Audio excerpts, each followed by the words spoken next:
So isn't this stretching into religious bigotry? Except, is it...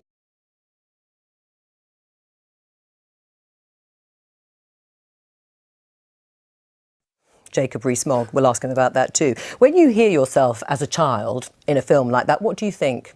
I had carefully avoided listening to it since it was broadcast on the Today programme a few weeks ago, and this was the first time I'd heard it. I wish it had remained safely locked in the BBC archive. Why?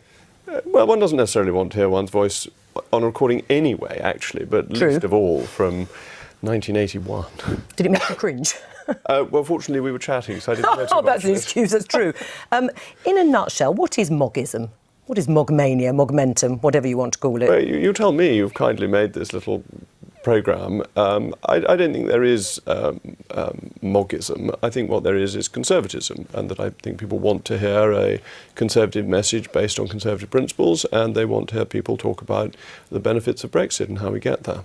Right. I mean, but do you have a sort of persona? It seems that you have developed one, you know, well-dressed, polite gentleman who might not look out of place in the 18th century. You wouldn't describe yourself as a modern politician, would you? No, I wouldn't. I believe in important principles that I think will be to the benefit of the country if implemented. I believe in the economic policies that come from classical economics. I believe in free trade. I believe in self-governing nations. I don't adjust my views to suit the prevailing political wind. Right, so when you hear someone like Anna Soubry, your Conservative colleague, say you're not a proper Conservative, was that hurtful? No, of course it wasn't. There's a very important debate going on within the Conservative Party about Europe, and Anna Soubry has her very clear and honestly held views. They are not my views, but it's important that the Conservative Party remains a broad church and includes within it people who have a variety of opinions, because there's no monopoly on being right, and you want to develop the best political ideas. It's why it's so good that these various think tanks have set up in different parts of the party to come up with the ideas that the Conservative Party needs to use when in government. But she wasn't talking about Europe there, was she, Anna Soubry? She was talking about being a one-nation, socially liberal, yes, and pro-European. And she said on all of those things, you're not a proper Tory. Justine Greening, another colleague and former cabinet minister, said she couldn't stay in a Tory party led by you. She didn't quite say that. She said it would be a stretch, but she needn't worry because I'm not going to be leading the Conservative Party. I'm a backbench MP, and therefore, in spite of the kind things Nadine Dorries said, I'm neither a runner nor a rider. But I think that the Conservative Party has always been a broad church. So we were discussing earlier the authoritarian and the more liberal wings of the Conservative Party, and those views are properly reflected within the makeup of the parliamentary party. I'm not sure saying whether or not people are proper Conservatives takes the debate very much further forward. Right, but it does raise this issue. You say there's no leadership vacancy at the moment, and that's true, and that you wouldn't be a runner or a rider even if there were to be. But you are the bookies' favourite to be the next Tory leader. You top the Conservative Home list of people that they would like to see as the next Tory leader. You've agreed that much of what you think personally may be out of step with modern Britain. You're against gay marriage, you're anti-abortion. And you can't divorce, can you, the personal from the political here? I think that all politicians are a complete package as to who they are, and I think that electorates have a right to know as much about the people who stand for election as possible, so that they can form a full view. Right, and so just to be clear, since I said you said you wouldn't be a runner or a rider in a contest, are you ruling yourself out completely if ever there were to be a leadership contest? I'm just looking at the form book that the Conservative Party in office, back to Stanley Baldwin, has always voted for one of the great officers of state, or a holder of the great offices. It's always been a foreign secretary, a former home secretary, or a former chancellor. And that is the way it will be next time, that backbench MPs do not, when a party is in government, become the leader of the party. Right, but if pressure were to grow, if they wanted a Brexit-supporting candidate, and you are as popular as it seems amongst certain wings of the party, would you be able to resist running? There are many people who are very popular within the Conservative Party, and there are many people who support Brexit. There's the great Boris Johnson, there's Michael Gove, both of whom ran last time round. I do not have a monopoly on this, and I'm a very junior figure within the Conservative Party, so I think one must be sensible about this. Right. I mean, let's just sort of put that just to one side for the moment and look at Ruth Davidson, whom we talked about at the beginning of the programme. She's also talked about as a future leader of the Conservative Party, and she said that the party needs to be a little more joyful, appealing to the young.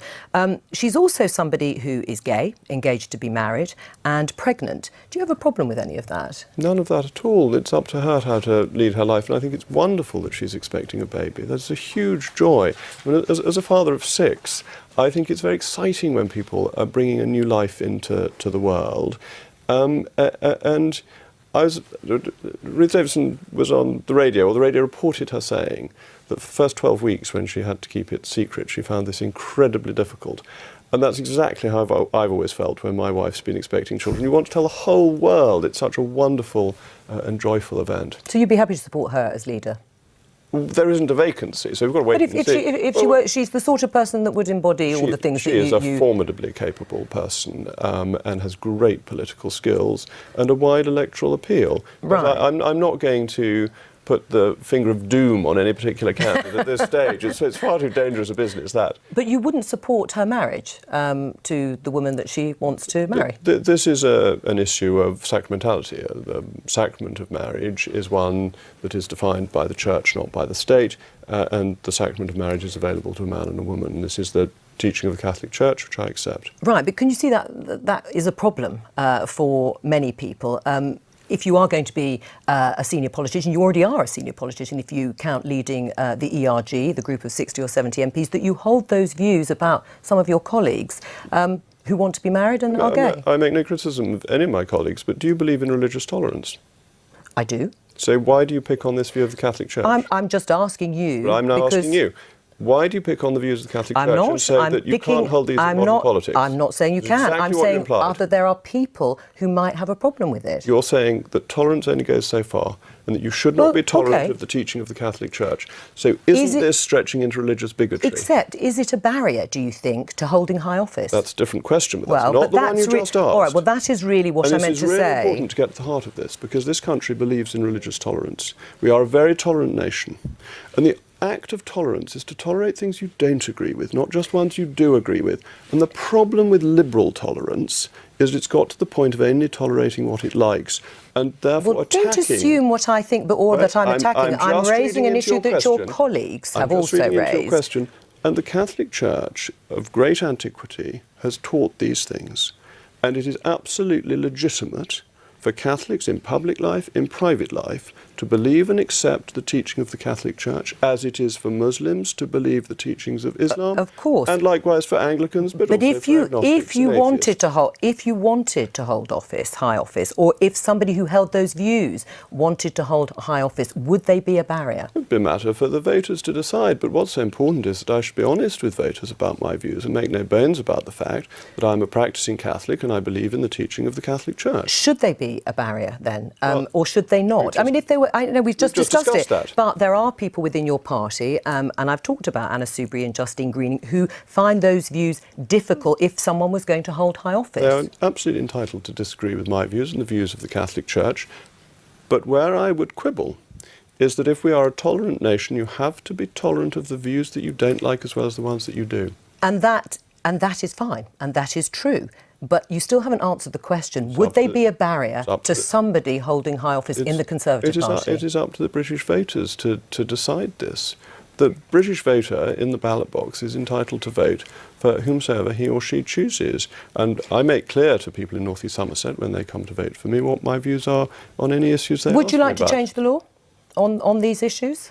The law is not going to be changed. But that's not my question. Would you like to change the law? But it's quite an important prelude to the discussion, because the issue is actually about what society thinks.